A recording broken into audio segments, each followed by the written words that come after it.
This is Late Republic Nonsense, this time with Rick Beato. Hey Rick, how are you?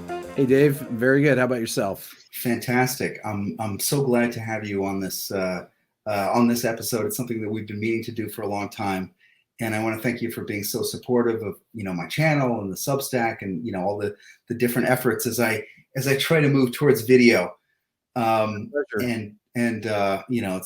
It's slow halting steps, but eventually I think hopefully I'll get there.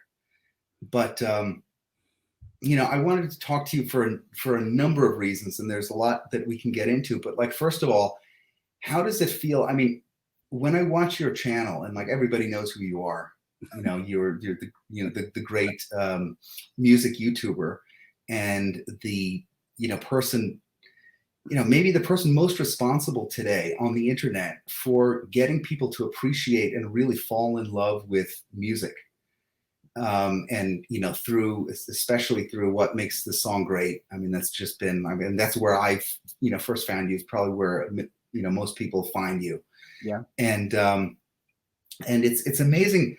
Your videos, every single video I've ever seen, and I watch all of them when they come out. I get the notification bell, and the one word that comes to mind every single time is gratitude, which is you are so happy to be able to do what you're doing, and you're so happy to be. I mean, it's what a blessing this is, and I know that you feel that way, and it's you don't even have to say you feel that way; it comes across. I am the luckiest person in the world. Well, Beato in Italian means blessed. So I am. I mean, this is the greatest thing to be able to share my excitement for music with people, and I have pretty diverse taste. I made a video on John Dowland. I missed that one. He's amazing. I just put it out a couple hours ago. So okay, he's amazing. He's one of those guys. Which piece did you talk about? The Earl of Essex Galliard. Okay. And I explained how through the public library in the small town Fairport, New York, that I'm from in upstate New York, I would go to the library and get out classical recordings or jazz recordings or whatever. Right. And I got a John Dowland, Julian Bream recording. Mm-hmm. Dowland Dances, it was called, or Dowland. Some people say the pronunciation is Dowland. So, but I always called them John Dowland. And the first piece on the record, it came out in the late 60s. It's the Earl of Essex Galliard. And I told the story of how I used to play this for my son Dylan when he's a baby. A very strange. I mean, my wife thought it was a very strange version with the Julian Bream consort. So playing all period instruments. Mm-hmm. It's about an 8-piece ensemble with a vocalist, and the vocalist is singing in English, but you can't tell it's singing. Right. And my wife is what is this music? And I'm holding Dylan. He's a little baby, and I said, "What are you talking about?" And she says, "That's what kind of music is this?" I said, "This is Renaissance music. This is amazing." And I play it for him every night. My wife would just roll her eyes and everything. We were laughing. So tonight I said, I made a video on this piece, and I said, check this out. And Sting, he did a record of his of Dowland's music in 2006. And this piece is one of the pieces he performed. And I played it for my wife, and she started smiling. She goes, "Well, I like this version." So that's great. He's one of those, Dowland, Henry Purcell, all of these guys that are kind of off the beaten path. I mean, you could say that Dowland was the first. I don't want to put him in the singer-songwriter category, but there's a reason why Sting plays him. That's right. Yes. And I was first exposed to him through the ECM records, the Dowland project. It was John Potter was was a singer, and he brought in English improvisers, Barry Guy, John Sermon, other people, and he sang the straight melody, and these guys improvised around him in a kind of pseudo period, not period at all, but a convincing, really, really beautiful style.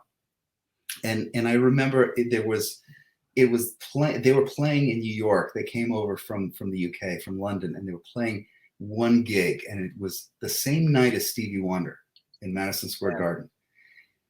And I didn't go to either one. It was raining, and like, so this is like something that I take with me for the rest of my life, that I'm gonna die. I miss John Dowland and I miss Stevie Wonder on the same night. Man, wow. But anyway, I'm looking forward to seeing that, and like, it's such a blessing. I see, I remember when you did a video on what, Passion Dance from the Real McCoy. Yes. And you're sitting there and you're grooving along and you're playing air drums along with Elvin Jones, and it's so great. And I think of all the people. I mean, obviously, all the fun you're having is amazing. And then I think of the people who are, who will go and they'll go on YouTube and search for the original tune, and then they'll be bopping the same way. Yeah. And the, I was lucky enough to interview Ron Carter, and we talked about him playing with Elvin, but Ron is on that, and Joe Henderson, and I mean, Ron is the only one that's still living from that session, but that is just a phenomenal record. Oh, just so much energy. I mean, I don't understand how rock people don't. I mean, to me, that is as heavy as any rock record can possibly be. Heavier than most. Yes, exactly. Yeah. Well, just the intro to Passion Dance, Elvin's fill that he plays, is the room mics are compressing and it sounds amazing. Yes. No, totally agree. And I mean, it's this. Yeah, it's a brilliant thing, and I just wanted to, like, kind of open by saying thanks, on behalf of me and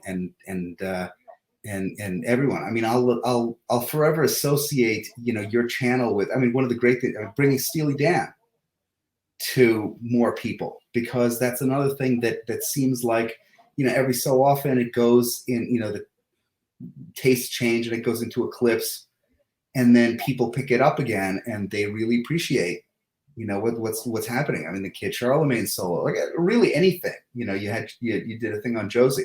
Yeah. And that, I mean, that music took a while for me to understand. Yeah. The thing on Josie, I started that video talking about the intro, but then I thought, well, I need to talk about the riff because it's so cool and so odd. And to think that songs like that got on the radio regularly, well, not like that. That is an unusual song. And Steely Dan's music was really unusual. Mm-hmm. But it's astounding to me still that I was lucky enough to grow up during a time when that was on Top 40 radio. Right. And that actually, that's a good transition into the next topic here, because I saw a clip from Jordan Peterson on Joe Rogan's podcast, and it was a short little burst where he's talking about music, and I thought it captured something really interesting, and I want to play it. Let's see, I can actually play it. Can I do that? Oh, look at that. That deep thing. And then music does something else too. It puts you on the border between chaos and order, because a boring song does exactly what you expect it to do and gets dull very quickly. And an unlistenable song is so random you can't follow it. And so what you want is predictability with a leaven of unpredictability. And then that puts you right on the edge. That's the zone of proximal development, that deep thing. And then music does something else too. It puts you on the so that I don't know if you heard that, if that actually worked or not. Yes, it did. Okay, great.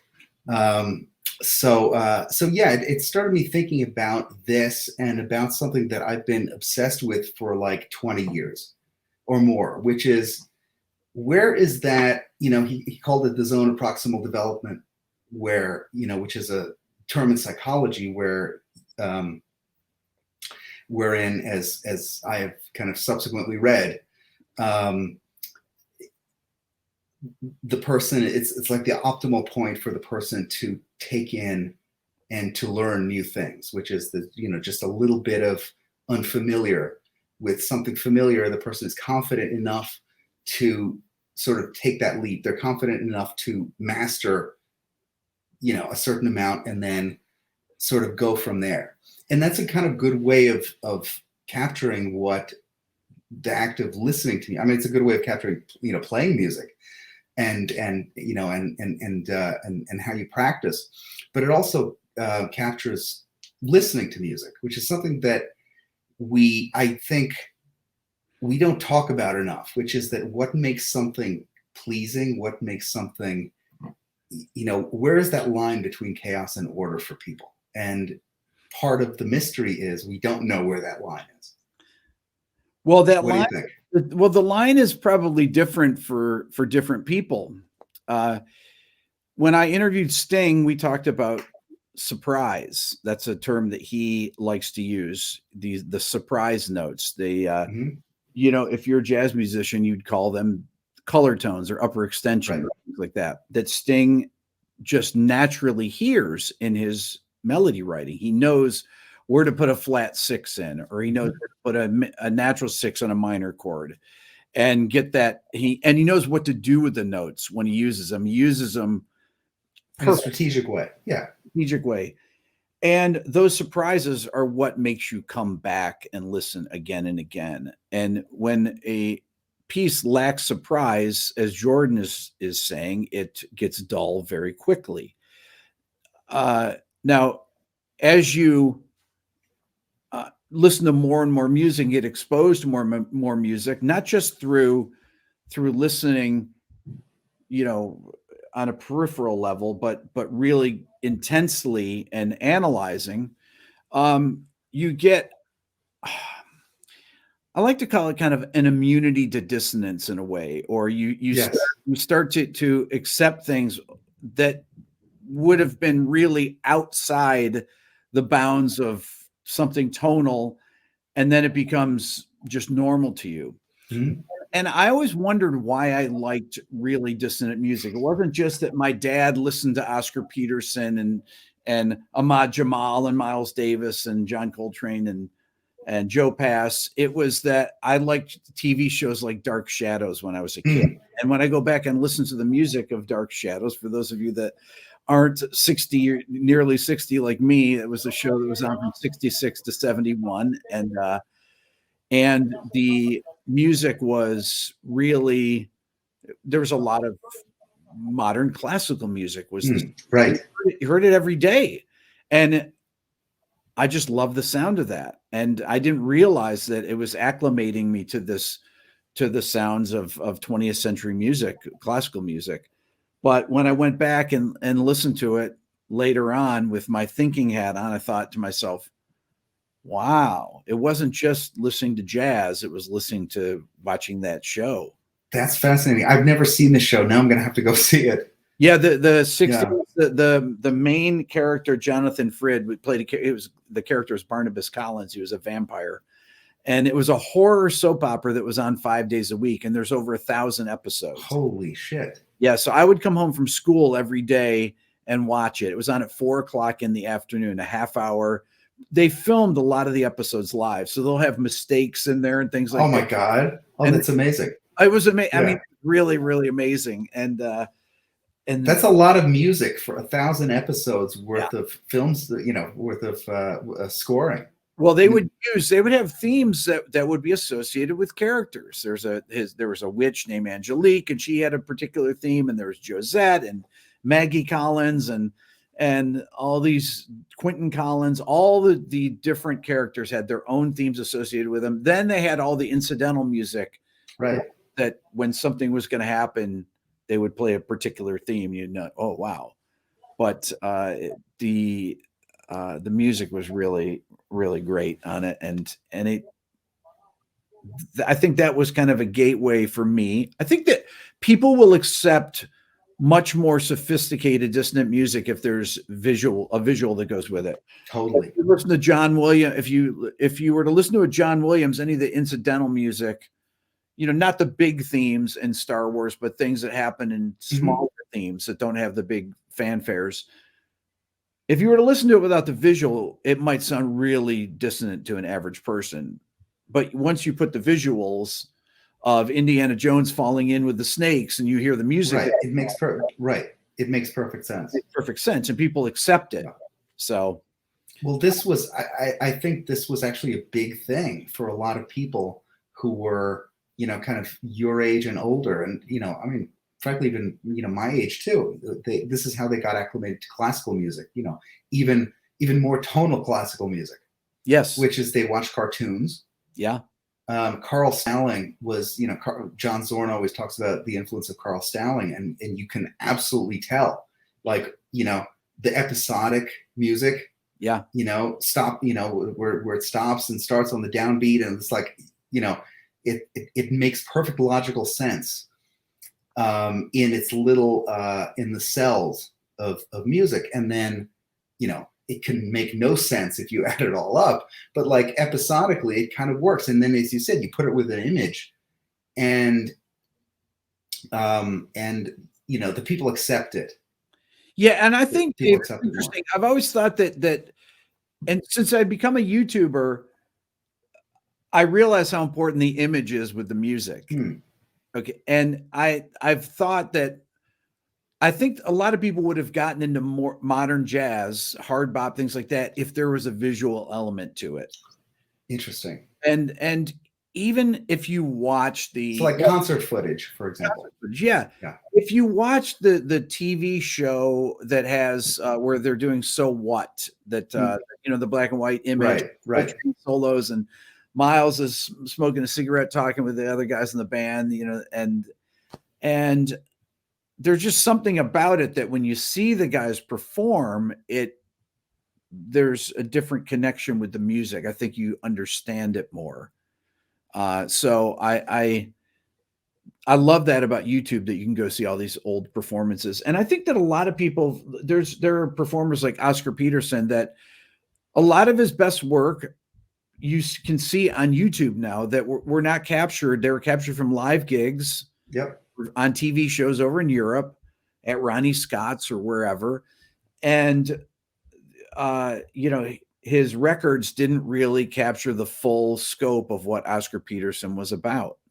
So this is why I love, that's another reason I love YouTube, is that you can see anything on there. It's amazing. I mean, now it's trained, you know, now the algorithm is trained to give me a kind of, you know, to give me my fix of, you know, kind of live obscure jazz concert recordings. But like every once in a while it'll just pop. And there's a guy who, I don't know if he's Brazilian or whatever. I think he's South American, and he colorizes old jazz videos. Wow. They look great. He's got like 300 of them now. And he takes broadcasts mostly from Europe, where, you know, they cared about such things. That's right. And he colorizes them, and most of them, you know, 90% of them look amazing. Wow. It's cool. And yeah, and it's like it's a treasure trove. And I never really thought about it that way as a kind of, you know, introduction, because, you know, I mean, how did we get into it? We got into it by, you know, putting on vinyl records. Yeah, and I think that I have to think that there's some type of element that is born within us. My dad was not a musician at all, but he loved jazz, and he loved sophisticated jazz. I mean, he started out, my dad was born in 1919, and he loved big bands, but he really loved bebop, and he loved hard bop. And he worked as a bartender in a place in Rochester called Joe's Squeezers. Even my dad worked for the railroad for 42 years and retired in the 1978 or 79 when I was in high school. But he would work when my parents got married in the late 40s, early 50s. He worked at this place, and all the musicians from New York would pass through there. They do the circuit. Sure. New York, Albany, Syracuse, Rochester, Buffalo, and they go back to New York. So he saw everybody play. And he didn't play anything, but he would whistle the most sophisticated solos. Sure. And one of my favorite things to do with him, I'm from a family of 7, but just myself and my younger brother, John, we're the 2 youngest of 7. We both play guitar, and all my siblings are really love to listen to jazz. Mm-hmm. But my dad and myself would sit and listen to an entire record one side of it, flip the record over, listen to the other side, never say a word. He'd sit, twirl his hair, and I'd sit in another chair in our small living room.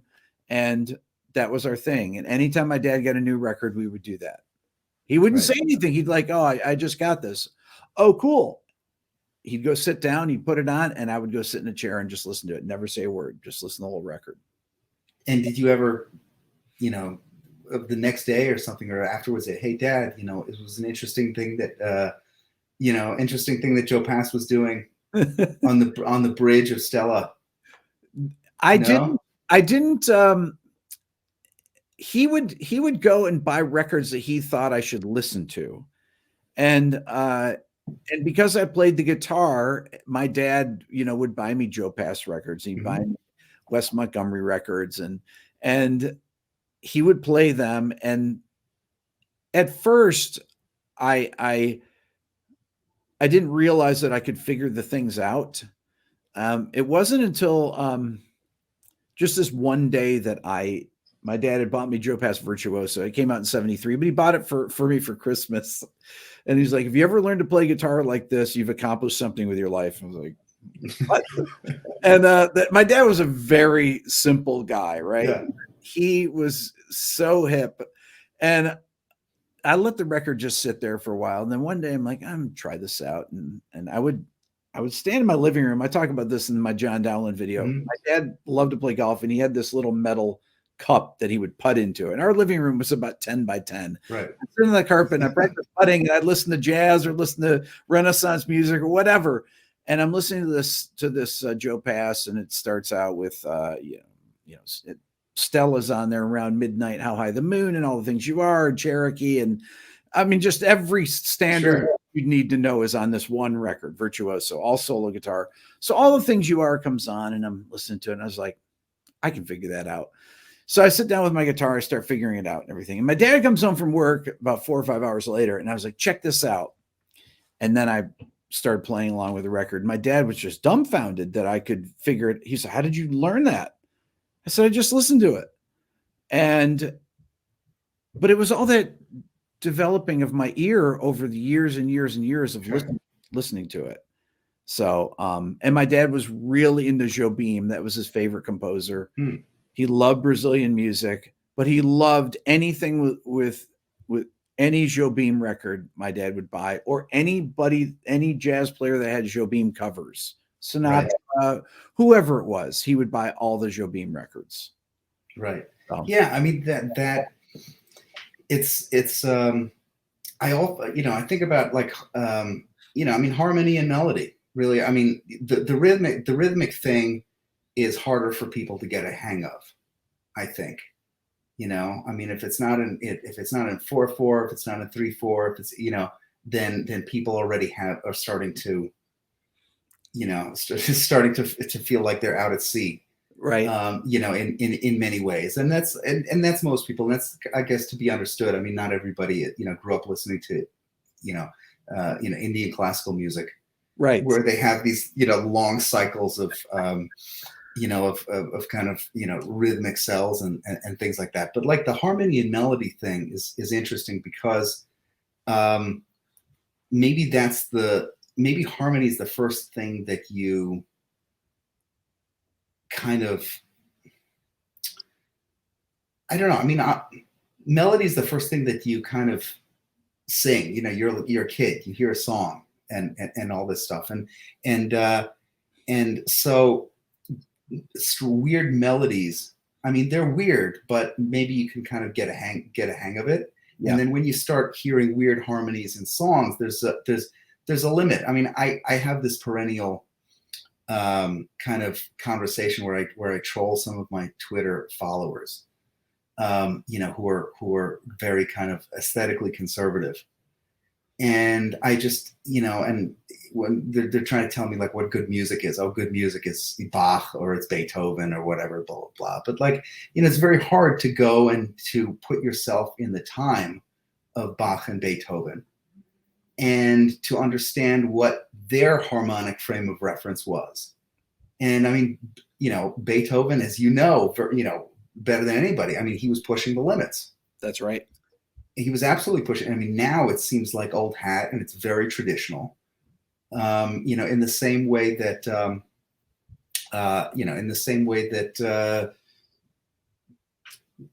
let's say music of the '60s sounds old hat. You know, maybe to us, because our ears just haven't heard it, and it's, yeah, I mean, it's part of that process, and I go crazy when people think that there is such a thing as like good and bad in these very, you know, hard categories, and you know, the point that you made earlier about like learning how to take in dissonances, so that you recognize them as dissonances, but and then eventually they don't sound dissonant to you. Right. You get this immunity to it, to a certain, at first it just might be +4. Oh, what is that? And then after a while it's like, oh, that sounds normal. You don't even need to resolve it, you know? And then it might be a flat 9 in a chord or something. And then it might be a sharp 5 and a flat 9. Right. Then it might be a triad that's a tritone away. And it'd be, you know, and then all of a sudden that just becomes, I call it a vocabulary of recognized sound. Is kind of the term that I use for that you need to, if you want to be really develop your ear, you have to develop this vocabulary of recognized sounds where it's just instinctual. Oh, I know that's a 13 flat 9 chord, or that's, you know, a major 7 sharp 5, something like that. These are more sophisticated chords that jazz players use.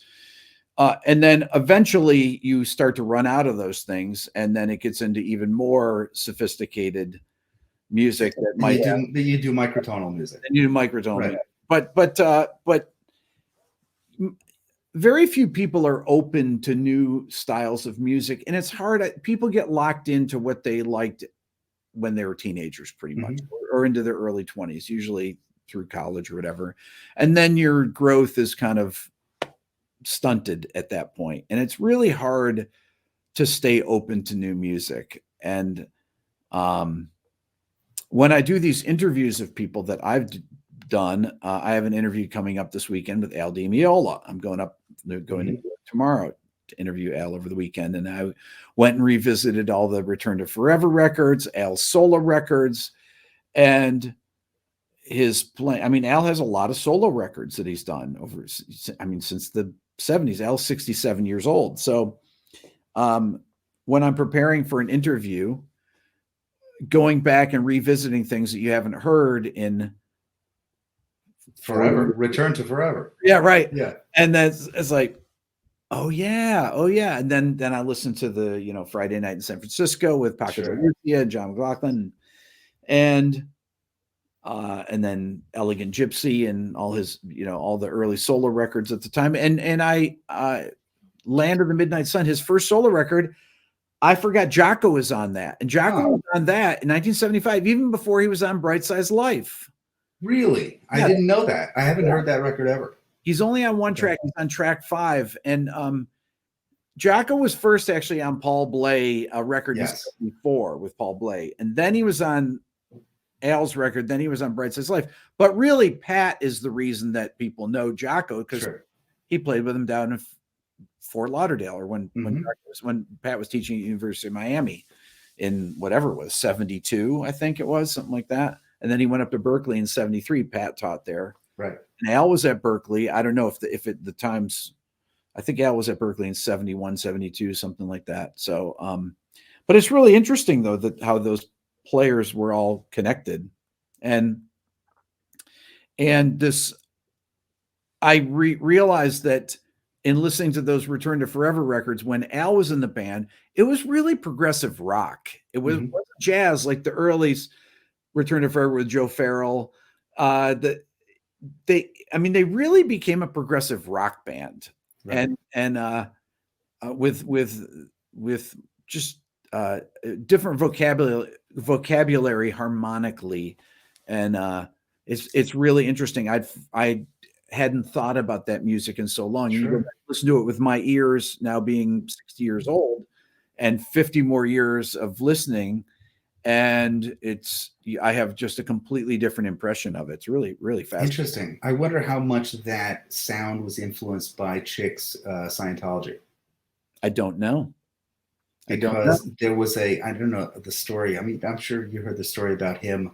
I mean, he was playing, avant-garde music with Anthony Braxton and, and these guys. And then one day he just decided to do Return to Forever and go, because he felt like, I guess his religious impulse told him to go in a more kind of accessible pop direction. Well, I think that the bands that were big at the time, Emerson, Lake and Palmer, the Genesis, yes, those bands were massively big. And I think that some of the jazz musicians, I want to say, I'm not sure about this. I'll ask Al, but I think they may have toured with some of those progressive rock bands. I don't know if that makes sense. I would believe it. I think that they may have toured with them and they were influenced by that. These people, that would influenced by the size of the crowds. The size of the crowds, yeah. And then also, also by the music. I mean, that stuff was great. Yeah. So so Al will be able to tell me that, actually. Right. The Genesis story. Yeah, that would be great. That would be great. So it's funny that you mentioned the music schools, which is a good segue too. So to a point that like I keep thinking about, or I've thought about for a long time, which is that, I mean, I am not a music school guy. I am a combination of self-taught and, study with, an apprenticeship guy. Yeah. And I show up in New York in the late 90s to play, jazz in like the avant-garde downtown settings. And it was great. I played with all my heroes. It was, it was a wonderful experience and one that I'll treasure. But it was funny to the extent to which my peers were all music school people. And that was interesting because they had so much experience. They listened to so much stuff and they had big ears and they were open to the, especially to the harmonic differences or the let's say open to harmonic difference in things. And they had big ears and it was great.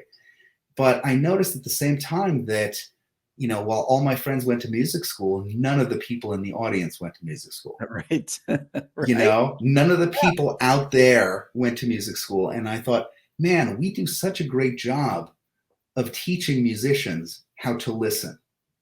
But the average person doesn't know how to listen. The average person is like, I mean, and I think this explains, to some extent, it explains pop music today, or like the crap that exists today, which is that people don't know the difference between good and bad. They're not taught how to listen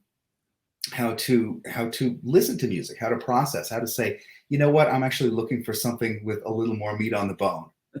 Well, I think that one of the issues is that kids are so addicted to video games that music doesn't occupy, even pop music doesn't occupy the same space that it did when we were growing up. Once again, the visual that's associated with it, video games are so addicting that it doesn't even leave room to listen to music in the background. Or, kids will get on Discord servers with their friends and they wear headphones with a little headset and things like that. And they all talk to their group of friends while they're playing video games. So there's really no room for music. There's no room. Wow. There's no music there's music in some of the video games and things, but they don't have the same experience of listening to music while you're doing something that's not related to that. Or if you're just listening to music in your room, looking at an album, which is what, we would do. Sure. And just kind of being there with your thoughts on what's going on in the music and using your imagination.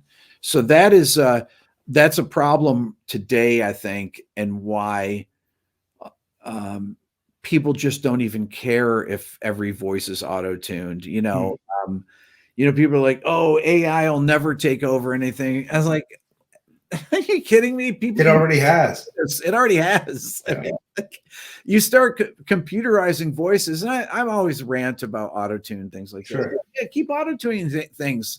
Then all of a sudden, people will just pick out every word from your songs, and then they'll put you on a keyboard, and then they'll play the songs. They won't even need the artist.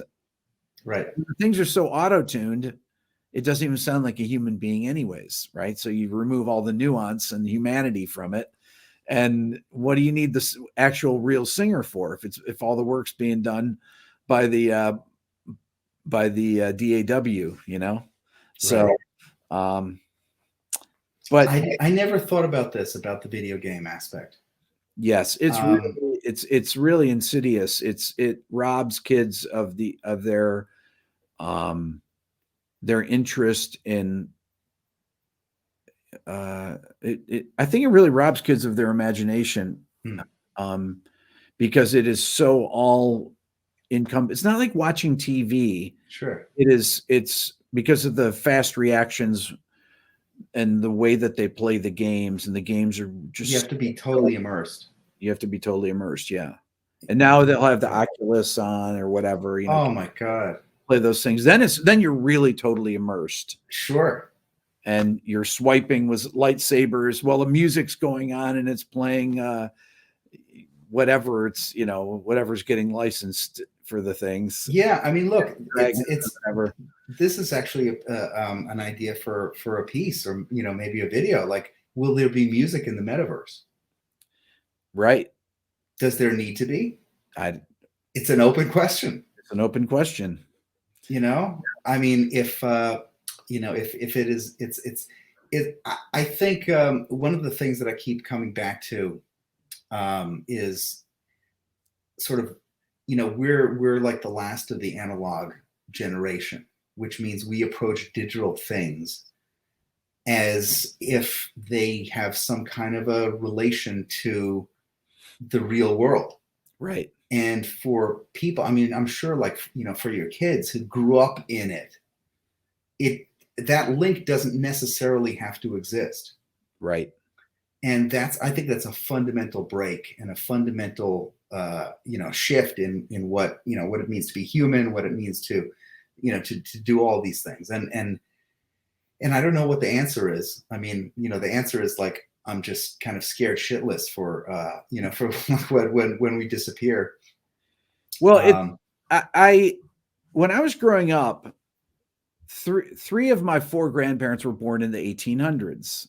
Wow. Right? I mean, that's right. Really, I mean, my dad's parents, 1891, 1896. My grandparents on my dad's side were born in the 1800s. My mom's dad was 1899 and her mom was 1905. I have an aunt that passed away last year. My mom's aunt, one of my mom's aunts passed away. My mom passed away in 2016, but my Aunt Marge passed away, and her dad, my mom's grandfather, one of my mom's grandfathers, he was born in 1864, and she was alive till 2020. Okay. When Abraham Lincoln was still president. Yes. I mean, he was in Palermo, Sicily, but still, it was, I mean, you know, yeah. Yeah. I mean, talk about a different world. It's, you know, I mean, if the 70s and 80s were a different world, yeah, that was really a different world. Yeah. And her parents died. Both of her parents died in 1935. My Aunt Marge, she went from 1935 to 2020. Her parents died, you know, right after the Depression. I mean, sure. And it's to have lived that long. I mean, it's really incredible to see that. So my values and my were informed by people that were born in the early part of the 20th century. Mm-hmm. And I'm 2 generations older than my kids. You know, my youngest is almost 9, and so my kids are 14, 12, and 9. And so and the music that I was exposed to, I did a talk at my son's school, not for his grade, but for 7th graders. This was last week. And his teacher had me come in, his homeroom teacher come in and talk about the Beatles. Huh, okay. And I was thinking about it when I was preparing for the class, and my lifespan, I was born in 62, really when the Beatles first came out with Love Me Do. In October, they came out, and I was born in April. So my life is spanned from the Beatles on till 2022 now. And most of rock and roll, obviously I didn't hear 50s rock and roll, sure, but I heard it when I was a kid. So, but my kids were born after YouTube started. They were born the iPad, the iPhones, everything, computers, everybody had computers, and it's in every video of them as babies. There were laptops, Sure. things like that. It just, they don't know any other world other than that. And the ease of listening to music, Dave, that's the biggest thing. Yeah. Sting talked about this, that it's like just water out of a tap. You can just at any time, any music that you want. And I can't remember if he was talking about it where it's somehow loses its value because of that, because it's so easy to get an album. You have to go to the store.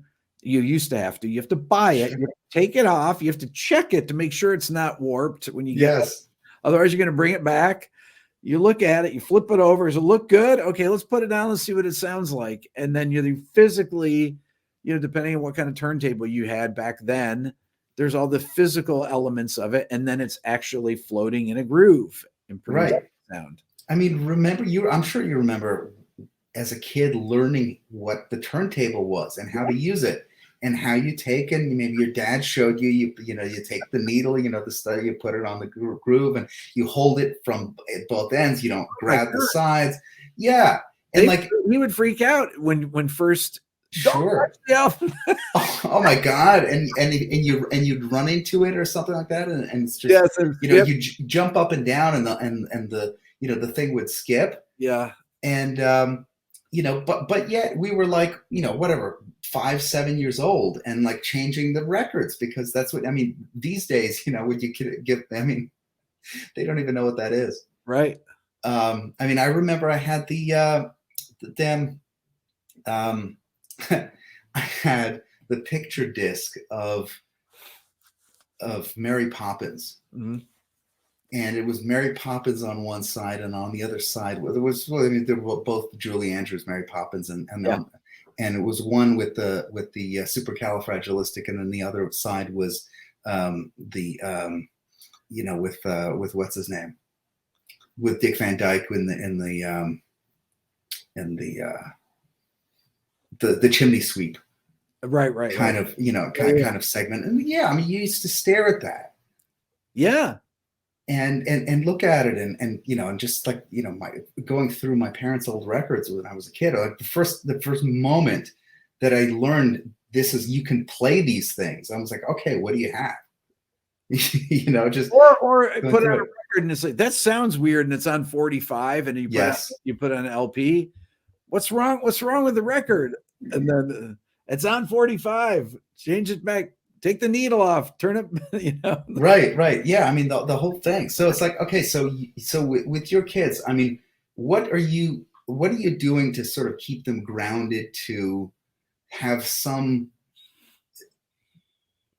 like to keep them kind of tethered to real analog life? If anything. It's tough. I listen to music when I drive to school with my kids every day. And I will typically listen to jazz. I'll drive my daughters to school, and I always ask them, what kind of music is this? And I might play something like Alan Holdsworth. And I was like, what kind of music is this? Well, they'll know now. Oh, it's Alan Holdsworth. But what kind of music is this? Well, it's kind of rock, but it's kind of jazz. And like, yeah, exactly. Right. And I was we were listening to LD Meola this past week, and my 8-year-old Layla, she's like, wow, he's really clean. Oh man, he must have loved that. Yeah. I was like, he is really clean. Right. He never plays a bad note, Yeah. Not Jimmy Page. No. We love Jimmy though. Oh, of course. He's the best. But Al is just so, everything's so precise, and Layla immediately perceived that, It's amazing. Yeah. That is amazing. But that's the way, that's the way that you have a captive audience there. We're going to listen to music. I'm the dad. I play what I want in the car, and you guys listen to whatever you want when you're home. So, and do your own, listen to your own music. Well, just that kind of time of dedicated listening is almost revolutionary because, as you said, there's so many things that are impinging or encroaching on that, that time that, it is a revolutionary act to tell your kids, like, no, we listen now. That's right. Or just to have that because when you say we listen now, what does it mean? I mean, it means that this is something that is worth doing. It's something that's worth concentrating on. It's something that's worth, it's something that's worth your attention. Which is my kids accept it too, that I like to listen to music, and I was playing John Dowland music for them, and they loved it. They had never, other than my son Dylan hearing it when he was a baby. My wife, yesterday, I was thinking about this. The song came back into my mind, the Earl of Essex, and I start playing that. And my wife, I say in the video, my wife's like, "Oh my God, not again!" It was 14 years ago, and she's like, "Not again." I was like, "Yep, I'm making a video on this." That's great. Yeah. No, I mean, it's amazing. All right, what's the next frontier? What's the next thing that you've heard that you want to get into but you haven't yet? I'm really actively studying people that I'm trying to get to interview that are going back and going over old catalogs of people that I don't want to say, but famous, Sure, musicians that are in their 70s and 80s that I want to interview while they're still here. Right. And you're doing such a service by kind of memorializing their experience. I'm trying, and it takes a lot of preparation. When you interview Ron Carter, and Ron's got 2,200 records he played on, but he's got a phenomenal memory. Yes. Unbelievable. Yes. So that interview was fantastic. And like the best part about it, which I had mentioned to you, is, opening with the scene in New York, typical Saturday. What does it look like? Yeah. Typical Saturday, 1961. What does that look like when you could really hear this music in, I don't know, 100 different rooms. Yeah. In New York. His answer was amazing. You did 4 sets, and each set would be different. You play your more sophisticated forms in the first set. The last set would be more blues forms and things. It was like, wow. And I'm just fast. I just can picture it, Right. I mean, look, the dude remembers like a random drummer he played with in like 1960. Once. Right.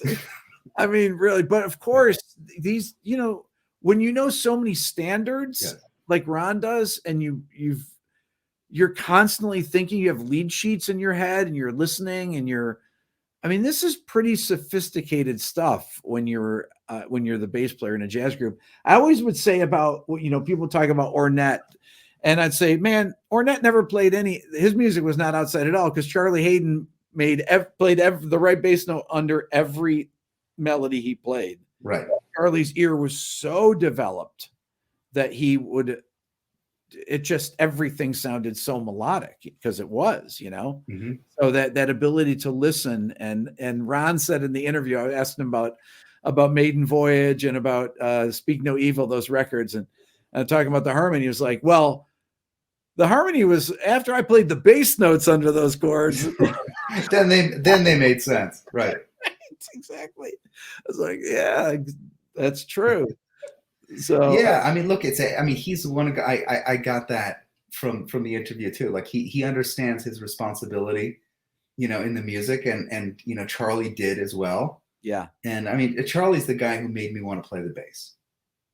And I was lucky to have met him a bunch of times before he passed. And interestingly enough, I had just moved to Texas, and I'm like, you know what? There's no Charlie Haden on YouTube. So I went and I found a clip, and I knew he wasn't doing too well health-wise. And I found a clip, and I just put it up, and it was from a longer video. It's just he's playing Lonely Woman in solo. And I put that up, and a week later he passes. And I was like, man, what possessed me to put this up? Because in every obituary, in everything, like it was that video. And I was so happy that there was something beautiful and representative. I actually watched it last night at the gym.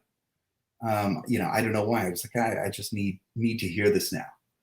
And you know, so like that's another reason why, you know, I mean, we can shit on you know, kind of, you know, modern times a lot, and it's worth it. But like, you know, as you say, like YouTube, it's just, oh my God, having that archive is amazing. And it depends on you, right? Like it depends on the like the person, the individual, the listener himself is responsible for looking for it, because if you look it up, it's there. It's there. Yeah. My dad passed in 2004, and he would have loved YouTube. Oh man, for he sure. would have spent all day watching performances on there. He would not have believed the performances that were captured.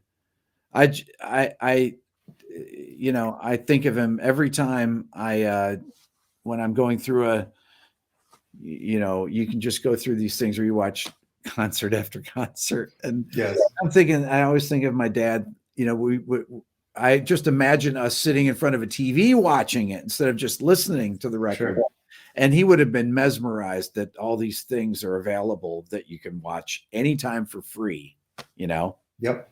It's incredible. Usually at 3 o'clock in the morning or something, when you should be sleeping, and you're going from one to the next, and you're like, oh man, I didn't know this.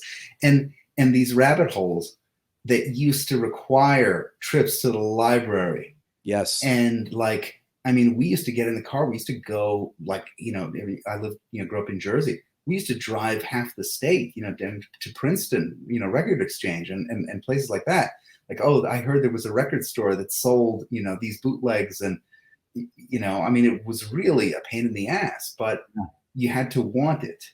And in the same way now, you know, you have to look. You got to search. You got to search. It's I went backstage and I talked to Pat Metheny the other night. He played here in Atlanta, and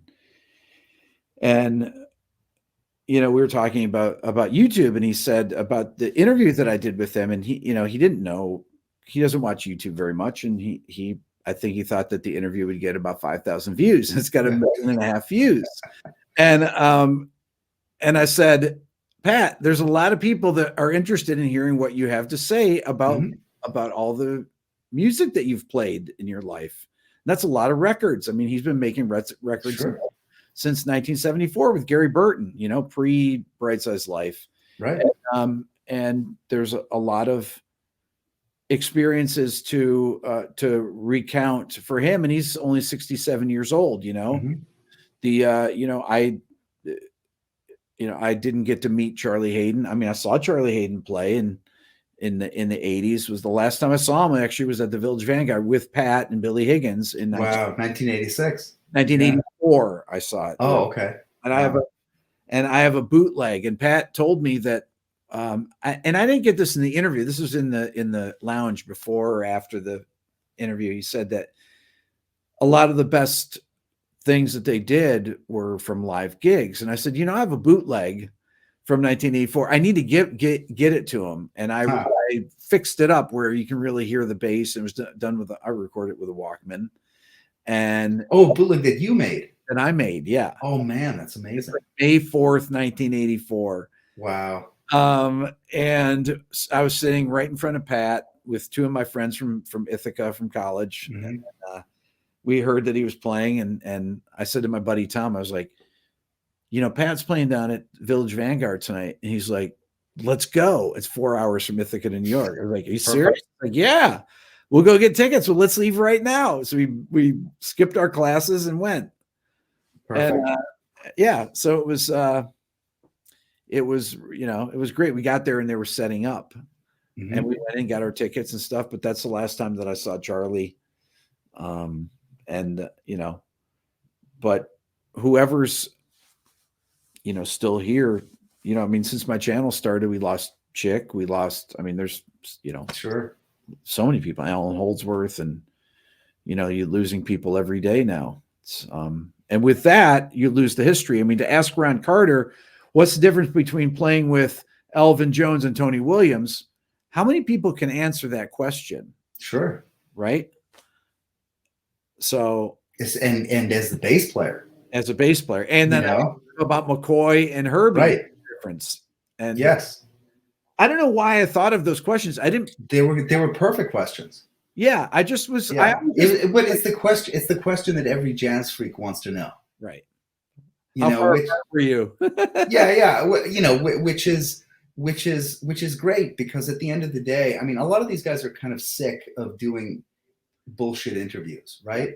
Yeah. And that's part of why they like talking to you, because, you know, I mean, you know, you go on tour to promote a record, you know, you go on media tour, you say the same thing. They ask you the same questions. You know, what did you think about this album? Well, you know, it was a very personal, blah, blah, blah, blah. It was great to play with these guys. Right. You know, and so to be in a situation where you're asking them about their catalog, their history, is huge. And because they never get to talk about it. And you can see what that means, you know, to these people. And you know, I mean, Pat Metheny, Ron Carter, these guys know their place in the history. Mm-hmm. And they also know that it's really good to have some of this stuff memorialized, because, yes, you know, because they are, you know, and they're kind of giants of this music. Yeah. And one of the things that I love about YouTube is that if you have an internet connection, it's free and anybody can watch it anytime. And that's one of the reasons that I got on and started making videos, is because it was my I used to say this at the beginning of my channel. I did so many horrible records with such bad music in the past. I'm trying to repay. You know, this is my repayment to try and do something good with music instead of. I've worked as a producer. I worked with some good artists and everything, but I also did some really bad records and things like that with people that should never have been recording. Everybody makes some clunkers. Yeah, and so I'm doing my best to kind of you know, make up for that. So give away all the things I've been fortunate enough to have learned to the world, and you know, whatever I can do right between now and when I stop, you know, I'll keep going. It's amazing. It's amazing and inspiring. I got one last question for you. Yes. What is creativity? Just the ability to be open to ideas, and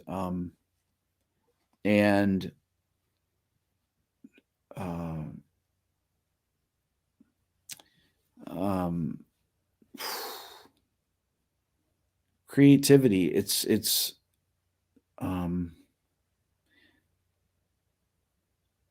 a hard one. It's a hard one. It's a really, it's a hard one. You know, open. I just think openness to ideas. Sure. That's what, you know, I think that creative people are open to new ways of thinking and new and always, you know, okay, if this, you know, if that works here, then what about this? And working out their ideas through their art, you know? Mm-hmm. And when I think about why I enjoy music, if I didn't ever have to do anything again, I would still practice my guitar or just play, because I just like to play things I like the sound of and try and come up with new things. And that's the most important thing to me, is to be creative, write things, or improvise. And really improvisation is kind of the pinnacle of that to me, is just in the moment, coming up with ideas and making an infinite number of decisions at every moment. Yeah. You know, because that's like, if you really think about it, that's what you're doing. You know, you're letting your mind take over, but it's really an infinite number of decisions. Yeah. And, you know, I feel like you can teach improvisation. You can teach, you know, you can almost teach creativity, but you can't teach curiosity. No. And that's the thing that I find, that people that lack curiosity are typically not creative people. I mean, they kind of go hand in hand. Creativity. When I make videos, I improvise them. I don't write a script. I'm not a writer. I'm always amazed at people that can write. When I read, if you're writing about music, I just think like, God, Dave writes about music. I can't even think. How does he think like that? And when I do it, I speak about music and use examples and when I'm talking about John Dowland, I mean, I think, okay, what do people really need to know about this? Well, if I talk about Renaissance music, what does the Renaissance era mean? Well, it's like you have the early Renaissance, 1400 to 1470, then mid-Renaissance is like 1470 to 1530, then the late period would be 1530 to 1600, Then it's like, okay, they need to know that. Do they need to know Josquin Desprez? Do they need to know, what's important to the video? Then you have to make these decisions I make those decisions on the fly as I'm improvising the content.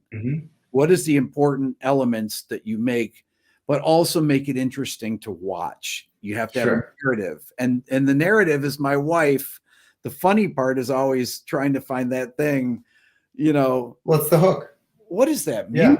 What are you playing? And I just love that. It cracks me up to think of her saying that. And then last night, oh no, not again. That's one of my favorite things. There's a little John Zorn clip that I found where he was kind of talking about that, like, what is this music? And man, I think of that all the time. And people, I'll be playing music in the house or in the car or something. And how many times in my life have I heard, what is this music? That's all I hear. And every time it's great. Music. Right. And like, rolling her eyes and, doing the when thing. they don't say anything, Dave, that's actually bad. Then it's really not interesting. Right. It's not provocative enough. That's right. Yep. So I like to get a reaction like that. I'm thinking, oh, okay. Okay. Right. Making trouble. Right. All right, man. Thank you so much. This has been great. Thank you. And thank you for everything you do. And thank you for your friendship. You too.